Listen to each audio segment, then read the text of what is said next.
Communiqué de presse. La fin du mandat des députés, l'incapacité du gouvernement du Togo de respecter les délais constitutionnels et la nécessité d'un consensus politique. Le 31 décembre 2023, le mandat des députés de l'Assemblée nationale actuelle est arrivé à son terme. L'alinéa 2 de l'article 52 de la Constitution du Togo dispose que les élections ont lieu dans les 30 jours précédant l'expiration du mandat des députés. En outre, dans son communiqué du 25 novembre 2023, au point 25, le Conseil des ministres a annoncé que le président de la République a instruit le gouvernement de prendre sans tarder toutes les mesures pour permettre d'organiser les prochaines élections au plus tard à la fin du premier trimestre de l'année 2024, en tenant compte de la persistance des défis sécuritaires pour garantir à tous candidats, électeurs et citoyens la sécurité nécessaire sur toute l'étendue du territoire national.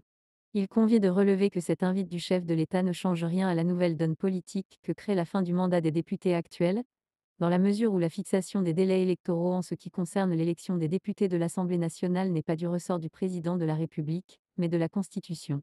Et lorsqu'on observe la vitesse avec laquelle le gouvernement a abordé la question électorale lors du Conseil des ministres du 18 décembre 2023, notamment l'examen et l'adoption du projet de loi portant modification du Code électoral, l'examen et l'adoption du projet de loi organique portant modification de la loi organique fixant le nombre de députés à l'Assemblée nationale, les conditions d'éligibilité, le régime des incompatibilités et les conditions dans lesquelles il est pourvu au siège vacant, les communications relatives aux préparatifs des élections législatives et régionales, au chronogramme des activités pour les élections législatives et régionales de 2024, il faut bien conclure que le gouvernement a bien connaissance et conscience de cette épineuse problématique politique que pose la fin du mandat des députés actuels, d'où cette précipitation pour prendre à court les autres acteurs de la vie socio-politique, notamment la classe politique de l'opposition et la société civile, et opérer un passage en force comme à son habitude.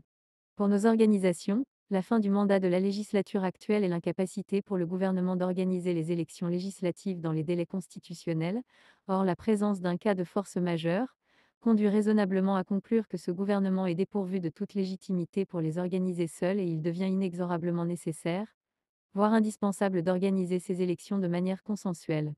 Il est regrettable que, le chef de l'État actuel, dans sa volonté de procéder à un nouveau coup de force constitutionnel, essaie de brandir le prétexte de la menace terroriste dans la région des Savanes. Aucunement, le prétexte du terrorisme n'explique en rien l'incapacité manifeste du gouvernement à organiser l'élection dans le délai constitutionnel, alors que récemment, le même gouvernement a procédé à un recensement électoral sur toute l'étendue du territoire national. Mieux, le déficit démocratique avec ses corollaires de mauvaise gouvernance et de corruption, comme c'est le cas au Togo, fait partie des failles de l'expansion des entreprises djihadistes qui ne font qu'exploiter les zones et les populations marginalisées par l'État. Eu égard à l'indifférence et l'entêtement du pouvoir vis-à-vis des réalités constitutionnelles auxquelles le Togo fait face en ce moment, nos organisations voudraient attirer l'attention de l'opinion publique nationale et des partenaires en démocratie sur ce qui suit. Premièrement, le régime politique togolais est semi-parlementaire semi-présidentiel, et de ce fait, la légitimité du gouvernement repose sur deux piliers fondamentaux, à savoir le président de la République et l'Assemblée nationale, et ceci, conformément aux articles 66 et 78, alinéas 2 et 3. C'est dire donc sans embâche que le président de la République et l'Assemblée nationale, qui sont élus par le peuple selon les articles 51 et 59 de la Constitution, se partagent la légitimité du pouvoir du gouvernement sous le contrôle du peuple et des autres composantes essentielles de la nation, notamment la société civile. Deuxièmement, en se fondant sur ces dispositions constitutionnelles, le gouvernement a des prérogatives limitées dans le temps, du fait qu'il soit lié aussi bien au mandat du président de la République que du Parlement, chacun de façon isolée. Autrement dit, la fin du mandat du président de la République exige un nouveau gouvernement, tout comme la fin du mandat de l'Assemblée nationale. Ce sont d'ailleurs ces dispositions constitutionnelles qui confortent la tradition républicaine qui veut qu'après chaque élection, présidentielle ou législative, le Premier ministre, chef du gouvernement, remette au président de la République sa démission. Troisièmement, dans la situation créée depuis le 31 décembre 2023, c'est le pilier du pouvoir parlementaire qui est désactivé avec la fin du mandat du Parlement actuel, sur fond d'une incapacité manifeste du gouvernement à organiser l'élection législative dans les limites et prérogatives constitutionnelles. Au regard des réalités qui s'imposent, il conviendrait, pour des acteurs gouvernementaux qui font preuve d'une émancipation en matière de défense des valeurs de démocratie, d'état de droit et des droits de l'homme, de présenter leur démission pour avoir failli à leur mission. Il n'est pas inutile de rappeler une jurisprudence similaire en République togolaise où un ancien Premier ministre, du nom de Eugène Adoboli, avait présenté la démission de son gouvernement lorsqu'il n'avait plus la confiance de l'Assemblée nationale d'alors, alors qu'il était nommé par le président de la République. Il n'est pas inutile non plus de rappeler les vastes scandales de corruption qui ont caractérisé certains membres de l'actuel gouvernement, la suite que le chef de l'État Faure Essosim Nagnassine B réservera aux impératifs constitutionnels qui s'imposent, sera bien fort édifiante quant à sa volonté réelle d'assainir les finances publiques au Togo. D'ores et déjà, nos organisations prennent à témoin les populations togolaises, les partenaires politiques et économiques du Togo, tout en leur demandant d'avoir un bon discernement sur la chaîne des réseaux de corruption au sommet de l'État.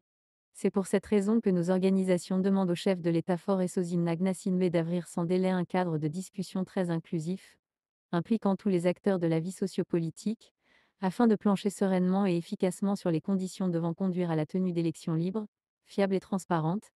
Il n'est pas superfétatoire de rappeler que c'est souvent en période de tenue des élections, lorsque celles-ci sont organisées dans des conditions dépourvues de toute transparence, que les atteintes aux droits de l'homme surviennent et prennent de l'ampleur, notamment avec leur cortège de morts, de blessés, de prisonniers d'opinion et d'exilés politiques. Dans cette lancée, les organisations de la société civile invitent toutes les forces démocratiques de l'opposition à s'organiser au mieux, dans l'optique d'obtenir des réformes majeures du cadre électoral, mais aussi l'assainissement du climat politique par la libération des prisonniers d'opinion, le retour des exilés politiques, la tenue des assises nationales de la refondation de la nation togolaise, et afin d'éviter à notre pays de ne survivre qu'au bouleversement politique qui constitue un frein majeur à son développement économique et social. Pour les organisations, Monsieur Daguerre Madokponu Alcade.